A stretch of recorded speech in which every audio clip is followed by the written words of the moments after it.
Alright, Dan, I wanted to show you how I do pens since we can't get together that often. What I'm doing here, if you'll notice on the lathe, is I'm turning between centers. Let me show you this. Let me try and keep everything together here and without it falling apart.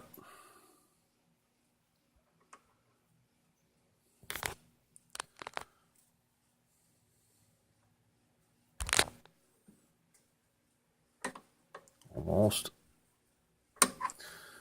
Okay, on the pen blank here, I have bushings. Pull them out of here. Okay, and they look just like that.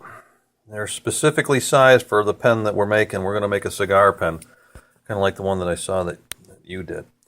All right, so they're not hollow. Okay, either end. They fit specifically right on each tube. They're sized for whatever pen you're making. That sits there, and then that sits there, and then like you saw earlier here, it'll sit between your live center that spins freely and then the dead center that spins as the lathe moves.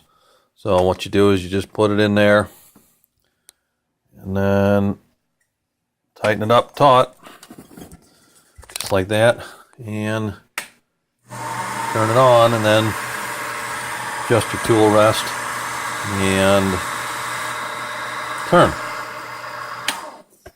Now what I also do, this is kind of hard doing it one-handed here, give me a second here.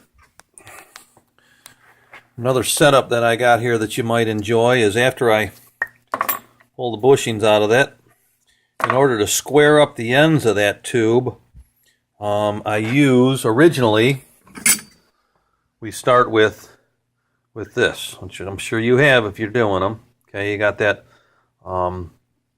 cutting bit that'll square up the tubes. Okay, and then what I made is I took a 7mm tube, glued a piece of Corian on it, and turned it down to the inside diameter of this tube here, which is the cigar. So that tube fits inside there, okay? Just like that. So now that tube's in there, okay?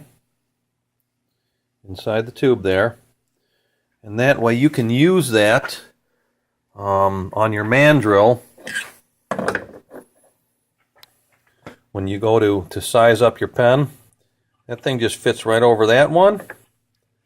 You might even have that some sort of insert, but I don't have to buy them. I can specifically make them with just a piece of Corian glued to a 7mm tube.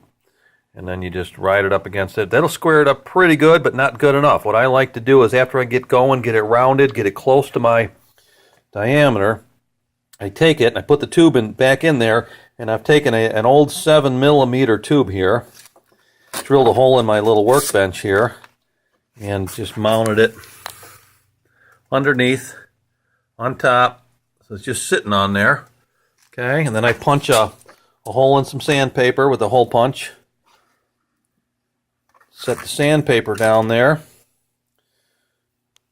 Okay, put your spacer on there and your tube, right, like that, and then just hold the sandpaper at the same time and just clean up the edge of each side of this thing, and that'll give you great results, especially if you're turning with bushings made for turning between centers.